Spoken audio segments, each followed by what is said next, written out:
Dos, tres.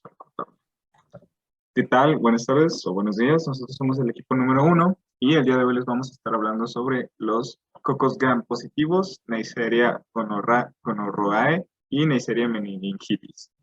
Pues el día de hoy venimos por la clase de microbiología y vamos a comenzar.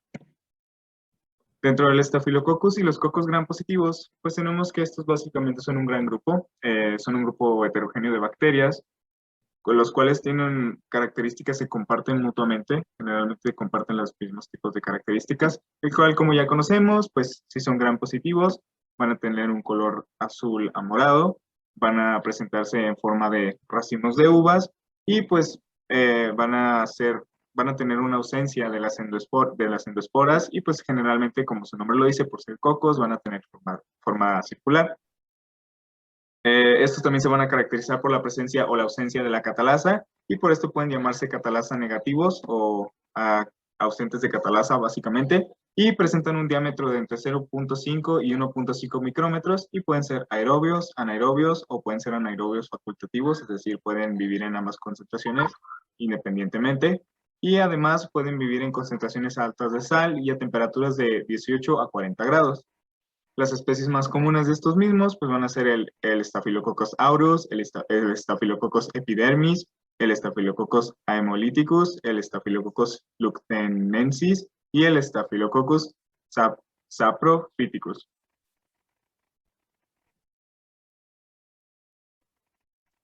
Dentro de la fisiología y la estructura, pues vamos a primero hablar sobre la cápsula y la capa de limo para irnos en orden.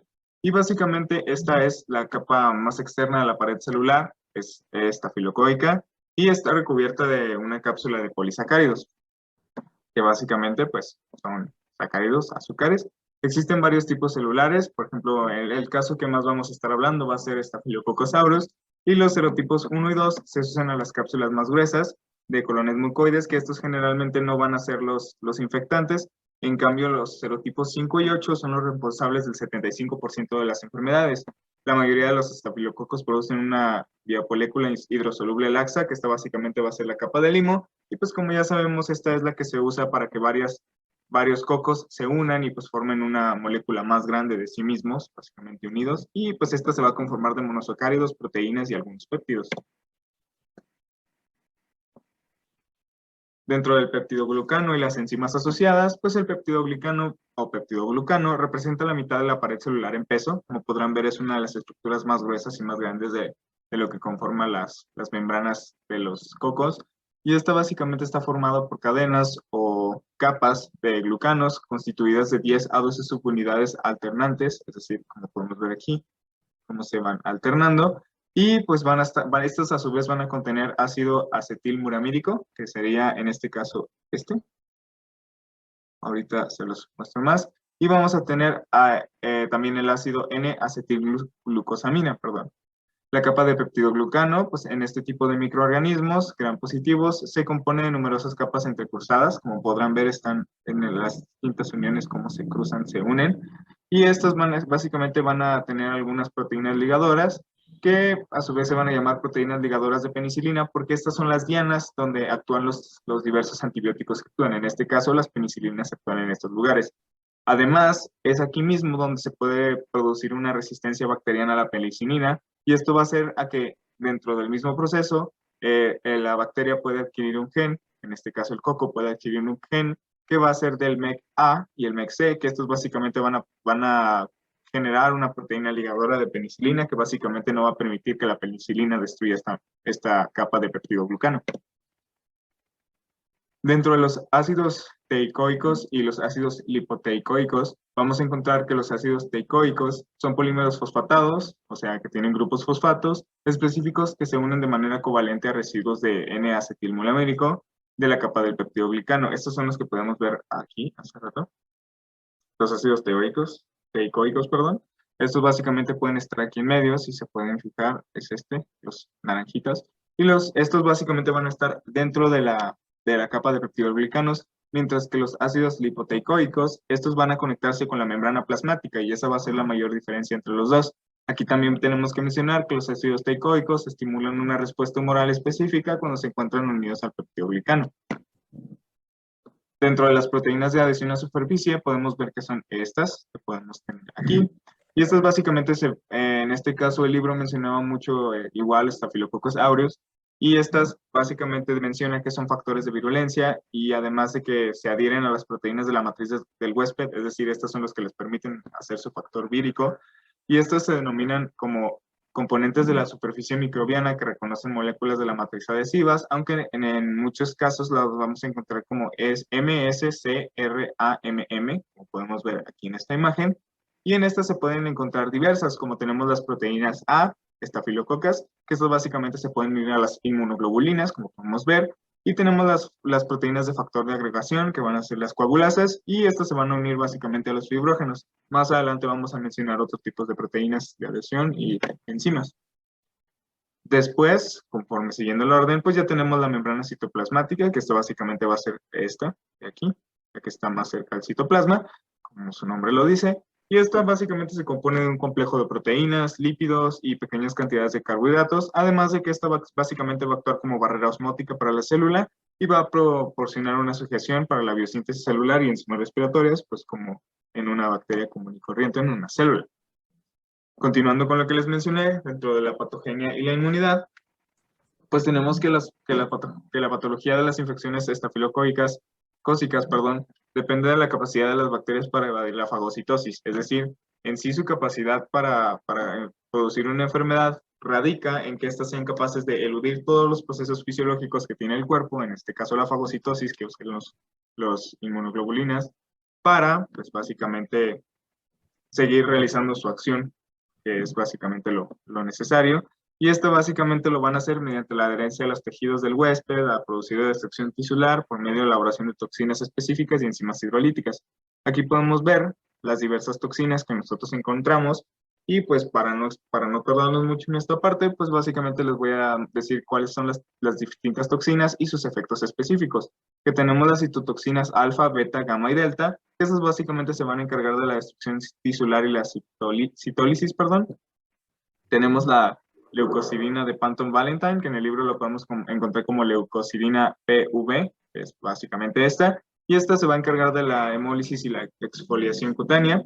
Tenemos las toxinas exfoliativas, que estas van a ser de dos subtipos, las cuales van a ser las tipo A y las tipo B, que pues es la parte ET básicamente significa toxinas exfoliativas, y estas van a producir una dermatosis exfoliativa.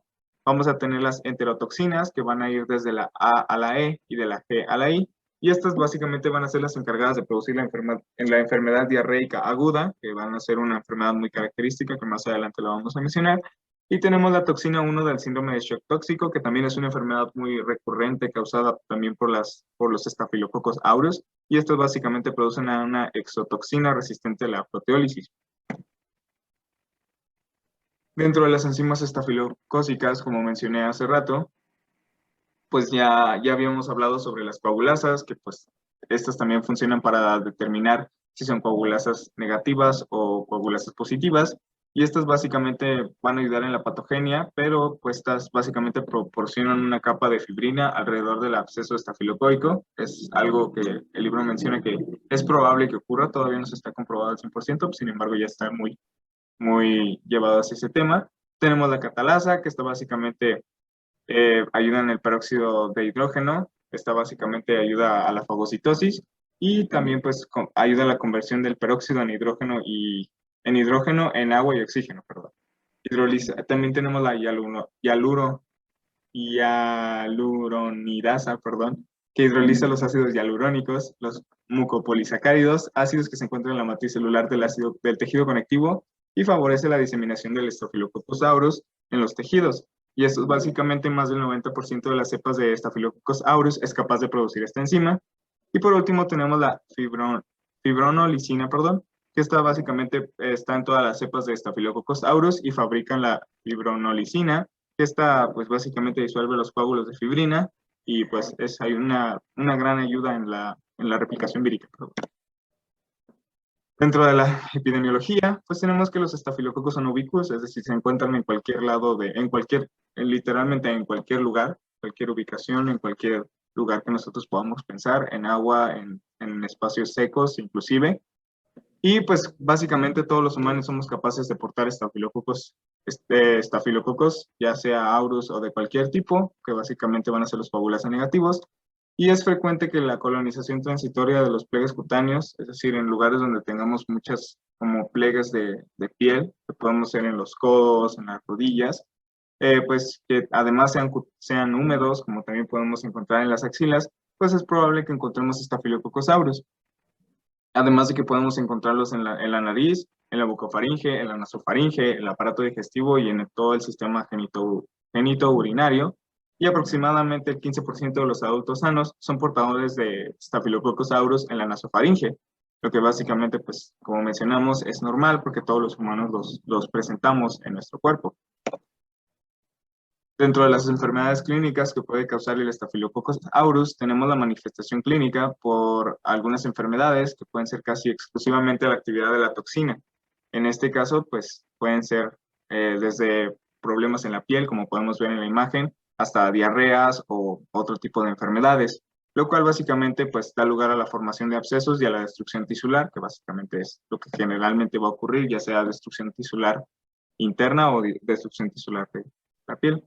Tenemos, por ejemplo, el síndrome de la piel escaldada por estafilococcus, y esta se denomina enfermedad de Ritter o SPEE, y esta se caracteriza por un inicio brusco que va a ser en un eritema peribucal, es decir, vamos a tener una gran concentración pues básicamente de piel escaldada, o sea, piel que se está separando en esta área, la cual se va a ir expandiendo. Por los 2 días siguientes vamos a tener una expansión de esta enfermedad, la cual puede llegar, como la imagen anterior, a todo el cuerpo, como pueden ver. Y pues esto básicamente se menciona que en recién nacidos no es lo que produce la muerte, sin embargo, otras infecciones bacterianas que pueden llegar a producirse en estas zonas afectadas es lo que puede producir una muerte. Y en adultos inmunodeprimidos, adultos que por ejemplo tienen VIH, pues puede tener una mortalidad del 60%. Otra, además de esto, es en la intoxicación alimentaria por estafilococos, que es otra patología. Y en esta básicamente nos menciona que se debe a la acción de una toxina bacteriana presente en los alimentos, que es básicamente más que el efecto directo que tiene la comida echada a perder, o básicamente comida que no sirve ya, que ya pasó su tiempo, es básicamente porque en sí la persona que se encargó de preparar esa comida, en este caso, es la persona que contiene el patógeno, no es la comida en sí la que genera la enfermedad, sino la persona que la pasó a la comida. En este caso, que generalmente se va a encontrar más en comidas que pues están echadas a perder. Y aquí un problema es que independientemente de que calentemos la comida a más de 100 grados, esto no va básicamente a eliminar el problema 100% porque pueden quedar algunas esporas que básicamente pueden igual producir esta enfermedad. Y pues esta se puede presentar hasta 4 horas después de la ingesta y sus síntomas duran alrededor de 24 horas. Se caracteriza por vómitos importantes, diarrea, dolor abdominal, náuseas y pues podemos tener una diarrea acuosa o y no sanguinolenta, y esto también puede producir deshidratación por la misma diarrea. Ya continuando con lo que es el síndrome del shock tóxico, el cual es una patología que puede producirse por distintas cepas del Staphylococcus aureus. Estos productores de exotoxinas, y esta toxina se puede producir con más frecuencia en el caso de las mujeres en vagina o, en casos generales, heridas. Y al infiltrarse el virus, no, la bacteria, perdón, esta libera la toxina en la sangre. Esta toxina impone de una atmósfera anaerobia y un pH neutro, por lo que prolifera. Y sus manifestaciones clínicas consisten en fiebre, hipotensión y exantema eritematoso macular difuso. Se puede observar también afectaciones en el sistema nervioso central, digestivo y afectaciones multiorgánicas, además de que la piel se puede llegar a descarnarse, incluyendo las palmas de las manos y pies.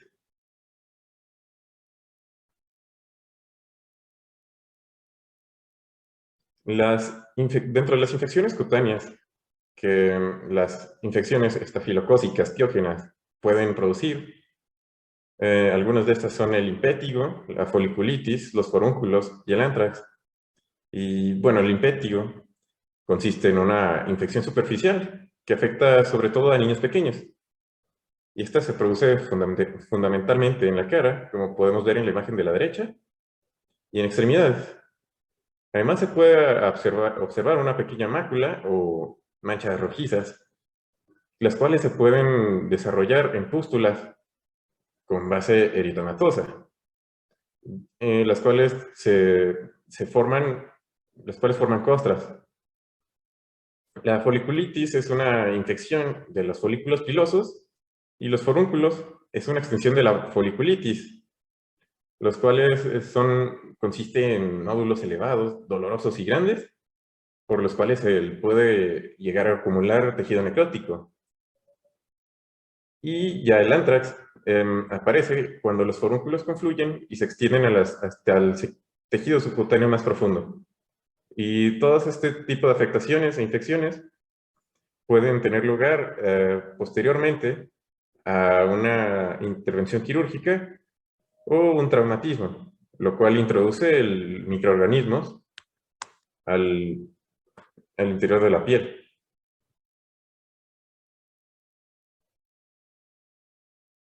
Tenemos los que son la bacteremia y las endocarditis, de las cuales el Staphylococcus aureus es una de las causas principales.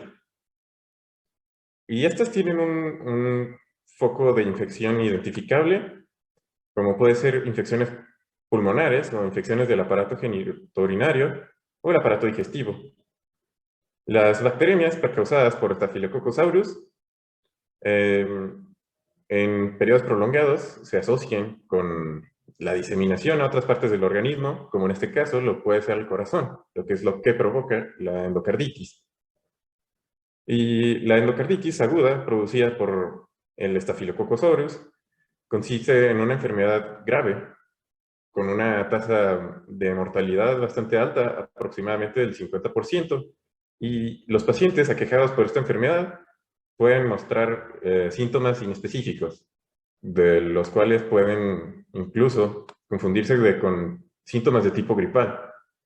Y esta situación se puede deteriorar rápidamente cuando llega a deteriorar el gasto cardíaco y puede producir embolizaciones sépticas periféricas.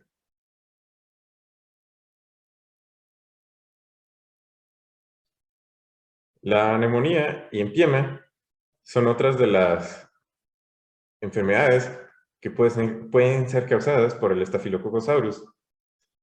Esta se puede producir después de la aspiración de secreciones bucales o la diseminación hematogénea de los microorganismos a partir de un foco de infección. Este puede ser a distancia incluso. La neumonía por aspiración se observa fundamentalmente en sujetos inmunodeprimidos o sujetos muy jóvenes o ancianos. O también aquellos aquejados de deficiencias o problemas a nivel respiratorio, como lo puede ser la fibrosis quística, gripe, enfermedades pulmonares, como puede ser obstructivas crónicas o bronquiostasias. En el caso del empiema, este afecta el 10% de los pacientes con neumonía y el Staphylococcus aureus es el agente etiológico de la mayoría de estos casos. Y esto se trata básicamente con el drenado del material purulento.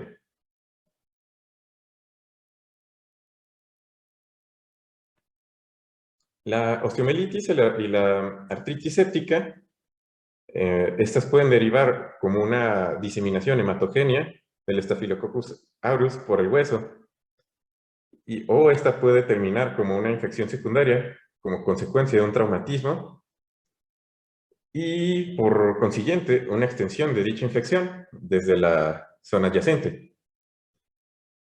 El Staphylococcus aureus es la principal causa de la artritis séptica en los pacientes que reciben inyecciones intraarticulares o aquellos que padecen de anomalías mecánicas. En el caso de la artritis estafilocócica, Esta se caracteriza por una articulación dolorosa e eritematosa, la cual puede producir material purulento, el cual se puede extraer.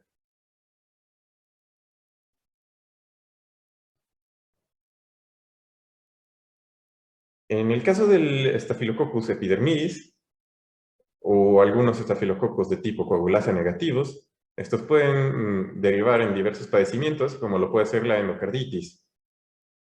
Esta puede ser producida por el Staphylococcus epidermidis o el Staphylococcus lugudensis, y los de tipo coagulasa negativos relacionadas con ambas especies, los cuales pueden infectar principalmente las válvulas cardíacas, y esto se muestra con más frecuencia en las válvulas cardíacas protésicas.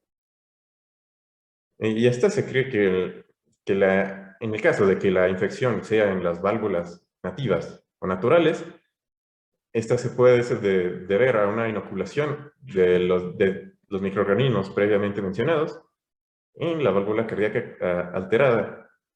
Y esto se puede amplificar por malformaciones congénitas o daño posterior o por afectaciones cardíacas por consecuencia de una fiebre reumática.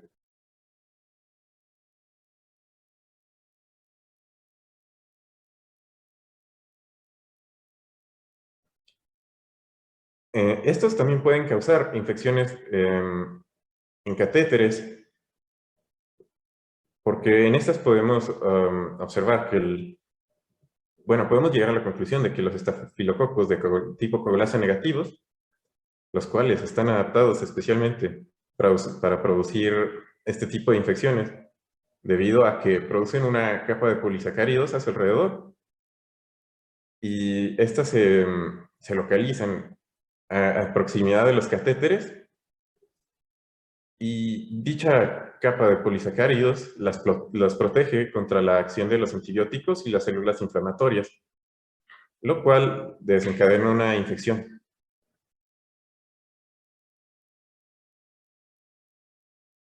También podemos tener infecciones en las prótesis articulares, y esto se observa con mayor frecuencia en las prótesis de cadera,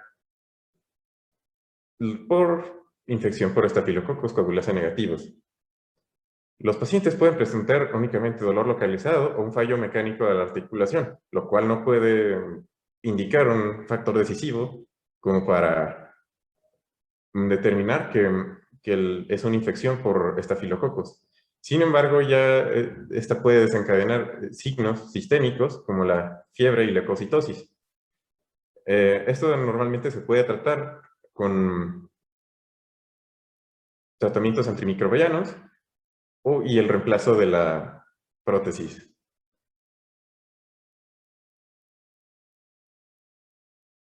Podemos tener también infecciones del aparato genitourinario. En el caso del Staphylococcus saprophyticus, este tiene una predilección a infectar el aparato genitourinario de mujeres jóvenes sexualmente activas. Y sin embargo puede producirse en otros sujetos, pero muy raramente. Las mujeres infectadas por esta bacteria suelen presentar numerosos microorganismos en la orina.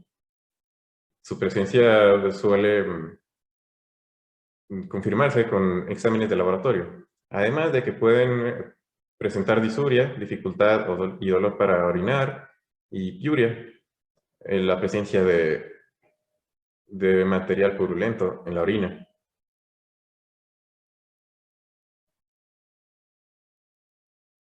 El diagnóstico de laboratorio para confirmar la infección por este tipo de Staphylococcus se puede dar por microscopía. Sin embargo, el diagnóstico de este tipo de infecciones se basa mayormente en las manifestaciones clínicas que revela el paciente, o se puede también determinar aislando el Staphylococcus aureus en el cultivo.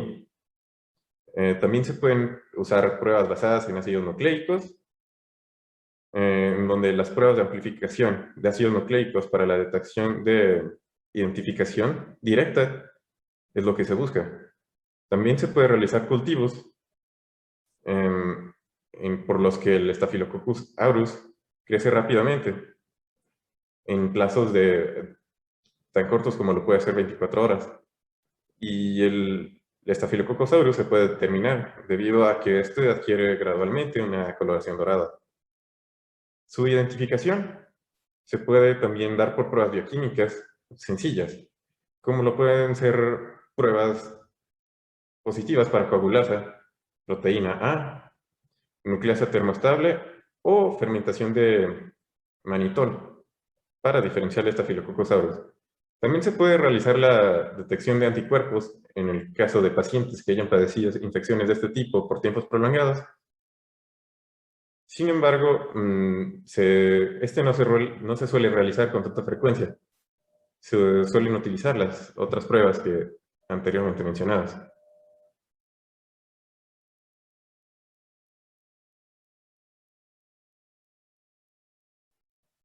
Y en el caso de su tratamiento, prevención y control, cabe resaltar que los estafilococos a lo largo del tiempo desarrollaron una resistencia antimicrobiana bastante considerable, pues se considera que alrededor del 10% de todas las cepas de esta bacteria son sensibles a los tratamientos antibióticos. En el caso de pacientes con infecciones localizadas en la piel o partes blandas, estos se pueden tratar por medio de incisión y drenaje de los abscesos y retirar el material purulento. En el caso de que la infección haya afectado una área considerablemente grande o presente signos sistémicos, entonces se indica el tratamiento antimicrobiático. Y en el caso del tratamiento microbiático por de manera oral, pues se puede usar la trimetopenia, sulfametoxazol o tetraciclinas de acción prolongada, como lo puede ser la doxiciclina, la aminociclina o la clindamicina o el linezolid.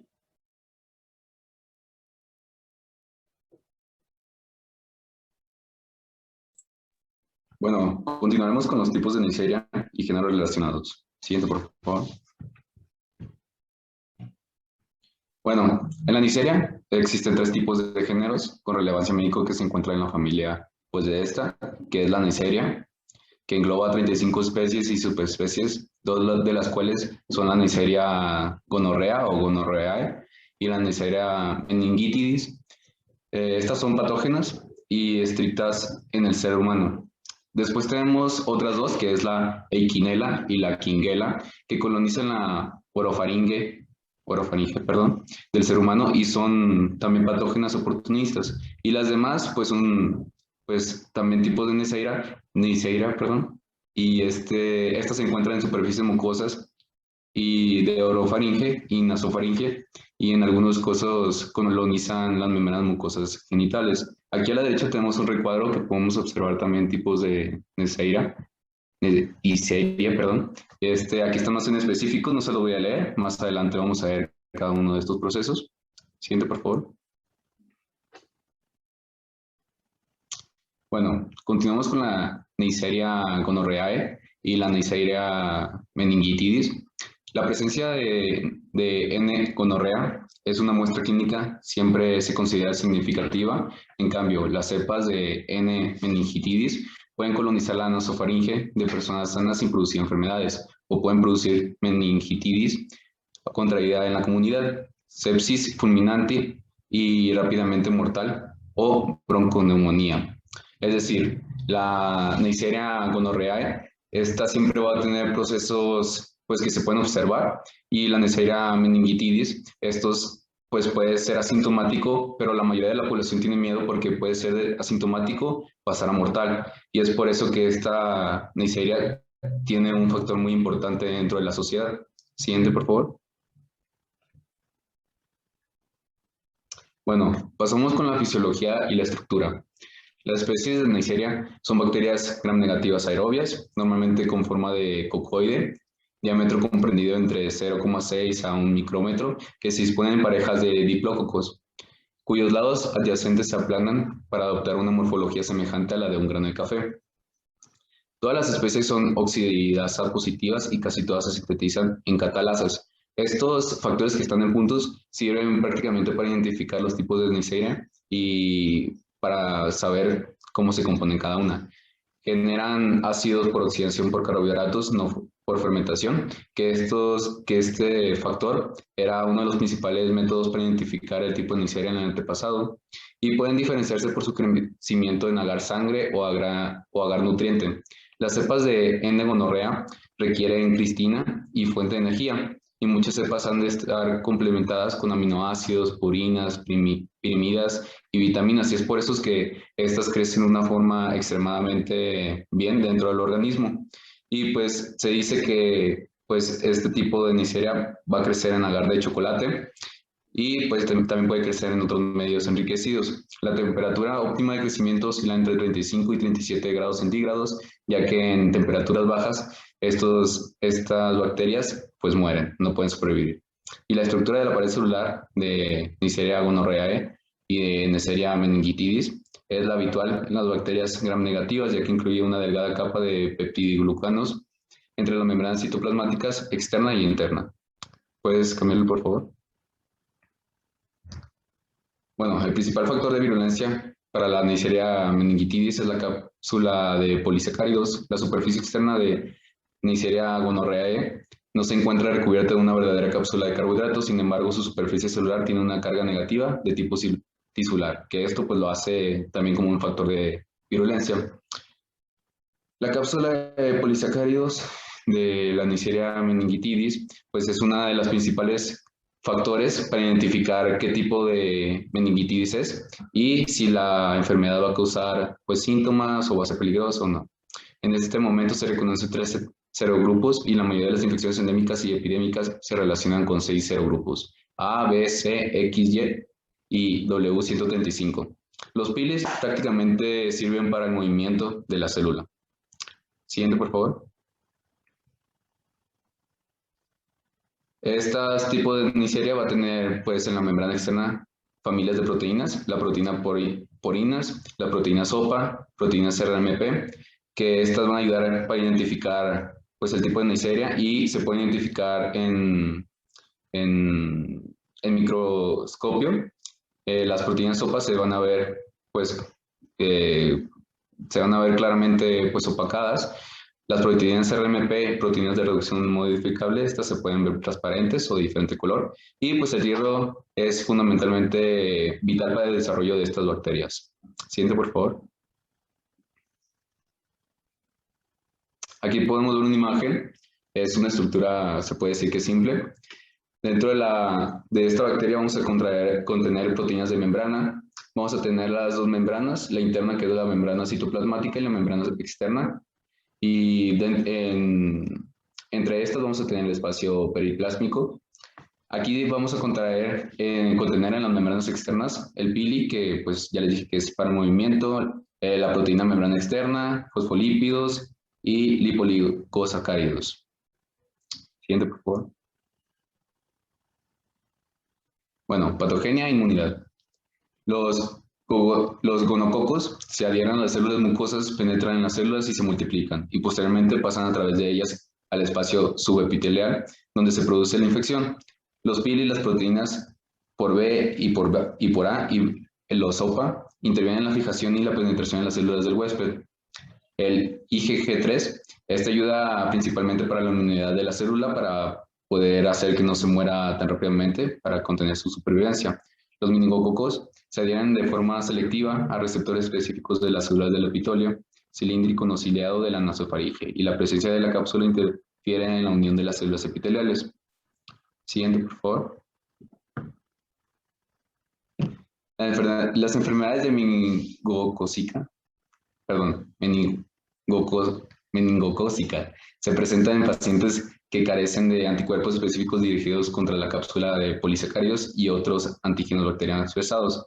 Y pues la inmunidad puede estimularse mediante la colonización de N-meningitidis y por bacterias portadoras de antígenos con reactividad cruzada. Se calcula que los pacientes con defectos C5, C6, C7 y C8 El complemento tiene un riesgo de 6.000 veces superior a adquirir enfermedades meningocócicas, aunque la inmunidad esté mediada por la respuesta inmunitaria humoral. Siguiente, por favor. Epidemiología. Los gonorrea afecta exclusivamente al ser humano. Las tasas de infecciones son iguales en hombres y mujeres. Las mujeres tienen una probabilidad del 50% de adquirir infecciones, mientras que los hombres tienen una probabilidad del 20% de adquirirla. Y los neonatos pueden adquirirla mediante la madre. La incidencia máxima de las enfermedades se registra en el grupo de edades comprometidas entre 15 y 24 años, y principalmente el reversorio de gonococos son las personas con infección asintomáticas. El estado de portador asintomático es más frecuente en mujer que en el del hombre. Siguiente, por favor. Y los países más contaminados, pues en número 1 tenemos a Estados Unidos, con la enfermedad de transmisión sexual de la clamidia en primer lugar, y segundo, de la gonorrea. La localización de las enfermedades condiciona igualmente a la creación del estado del portador, siendo que las infecciones rectales y faringeas más frecuentes sintomáticas que las infecciones genitales. Las enfermedades meningocócicas endémicas están presentes en todo el mundo y las pandemias son frecuentes en países en desarrollo. La diseminación epidémica de la enfermedad es el resultado de la introducción en una cepa virulenta en una población inmunológicamente virgen. Es por eso que en países de Estados Unidos estas cepas se han ido disminuyendo desde la Segunda Guerra Mundial, porque pues ya es un país que está constantemente desarrollado, y pues como en África, que es un país que está en desarrollo, estas cepas pues surgen de nuevo cada 5 a 12 años. De los 13 serotipos, casi todas las infecciones están causadas por los serotipos A, B, C, X, Y W135. Los serogrupos B, C y Y predominan en Europa y continente americano y predominan en meningitis o meningococemia. Los serogrupos A es responsable del 80-85% de la enfermedad en 26 países que constituyen el cinturón de África, y el serogrupo W135 es responsable de un brote mantenido en meningitis en Chile, y este grupo con el Y se asocia en mayor frecuencia con neumonía meningocócica. Perdón. Siguiente. Bueno, ahora continuando con las enfermedades clínicas. Siguiente. Como primera tenemos la gonorrea. Es una infección genital que en el hombre se restringe principalmente en la uretra. Después de 2 a 5 días de incubación aparece un exudado uretral purulento y disuria. Y pues como síntomas, después de estos días de incubación, tenemos la epididimitis, la prostatitis y el absceso periuretrales. El principal sitio de infección en las mujeres es el cuello uterino, debido a que las bacterias infectan las células de epitelio cilíndrico del endocérvix. Y pues como síntomas tenemos flujo vaginal, disuria, dolor abdominal, salpingitis, abscesos tubo-ováricos y epi. Aquí tenemos 2 imágenes que nos muestran claramente cómo se demuestra esta enfermedad dentro de los órganos sexuales de cada género. Siguiente, por favor. Seguimos con gonococemia, que estos dos, gonorrea y gonococemia, son derivados de la meningitis, de la gonorrea, perdón. Las infecciones diseminadas con septicemia e infecciones de la piel y de las articulaciones se observan en 1 a 3% de las mujeres afectadas y en un porcentaje mucho menor en los hombres infectados. La mayoría de las proporciones de infección diseminadas en mujeres se debe a las numerosas infecciones asintomáticas que permanecen sin tratar en la población, y por las manifestaciones clínicas de esta enfermedad son fiebre, astralia migratoria, artritis supurativa de las muñecas, rodillas y tobillos, como podemos ver aquí en las imágenes, exantema pustular sobre una base eritematosa y pues en otras. Siguiente, por favor. Otros síndromes producidos por la N-gonorrhoeae es la perihepatitis, síndrome de Fitz o Curtis, la conjuntivitis purulenta, que en general se da en niños neonatos, fundamentalmente en recién nacidos, como dije, por vía vaginal, que tenemos una imagen aquí en la izquierda, la gonorrea no rectal, más que todo en hombres homosexuales, y la faringitis. Siguiente, por favor. La meningitis es una enfermedad que empieza generalmente de forma brusca en la cefalia y sin signos meningios y fiebre. Los niños muy pequeños pueden tener solo signos inespecíficos como fiebre y vómitos. La mortalidad se aproxima al 100% en los pacientes no tratados, pero es menor de 10% en aquellos que pues, se inicia un tratamiento precoz, antibiótico adecuado. Aquí tenemos algunos síntomas de ellos, que es la confusión de vómitos, que se da más que todo en neonatos o niños menores, en dolor de cabeza intenso y fiebre y petequías. La incidencia de las secuelas neurológicas es baja y las deficiencias auditivas, y la artritis son las más frecuentes. Siguiente, por favor. Meningocosemia, perdón. La septicemia o sin meningitis es una enfermedad que pone en peligro la vida. La trombosis de los pequeños vasos y la afectación multiorgánica son los riesgos clínicos característicos. Son frecuentemente las petequías de pequeños tamaños en el tronco y las extremidades inferiores que pueden unirse para formar lesiones hemorrágicas más grandes. Puede seguirse de coagulación intravascular, diseminadas devastadoras con shock y pues junto con una distribución bilateral de las glándulas suprarrenales. Y pues se presenta se puede decir que una enfermedad menor que la meningocosemia generada por la septicemia, que es la bacteriemia, que puede persistir durante días o semanas y los únicos signos de infección son febrícula, artritis y lesiones petequiales. Y aquí tenemos pues imágenes relacionadas con esta enfermedad, cómo se presenta en niños menores y cómo se presenta en adultos mayores. Siguiente, por favor. Otros síndromes producidos por la N-meningitis es la neumonía, artritis y la uretritis. La neumonía meningocócica generalmente viene procedida de la infección de aparato respiratorio. Los síntomas son tos, dolor torácico, crepitantes, fiebre, escalofríos, etc. Y pues esta N-meningitis principalmente se transmite por vía respiratoria. Pues esta puede desarrollarse dentro de los pulmones y pues puede ser expulsada también por estos y por esto se da esta infección. Y pues la gonorrea es más que todo por vía sexual, por tener pues relaciones sexuales sin protección. Siguiente, por favor.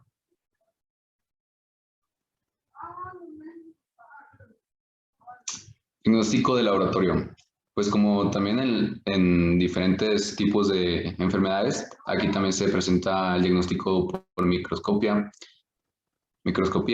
detección de antígenos y pruebas basadas en los ácidos nucleicos. La más efectiva en este proceso sería las pruebas basadas en los ácidos nucleicos, que dice que las NAT fueron de las primeras pruebas introducidas en los laboratorios clínicos y en la actualidad son el patrón de oro diagnóstico y se dispone de análisis de NAT combinado para la N-gonorrhoeae y la clamidia y han reemplazado a los cultivos o a otras pruebas diagnósticas en la mayoría de los laboratorios. Tienen resultados disponibles en 1 a 2 horas, sensibles y generalmente específicas, y se está generando otro tipo de pruebas igual de ácidos nucleicos que sean más efectivas y más rápidas, que puedan dar un resultado en 10 minutos.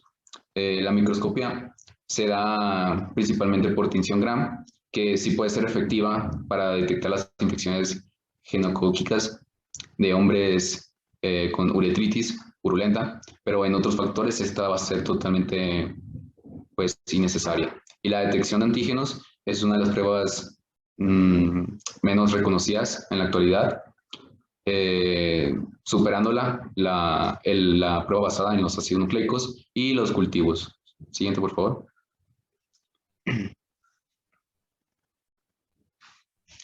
Y como identificación, bueno, siguiente, ya la expliqué esa también. Identificación. Las especies patógenas de Neisseria se identifican de manera preliminar por el aislamiento de diplococos gram negativos, oxidasa positivos, que crecen en un medio de agar sangre, chocolate o en medios selectivos para las especies patógenas de Neisseria.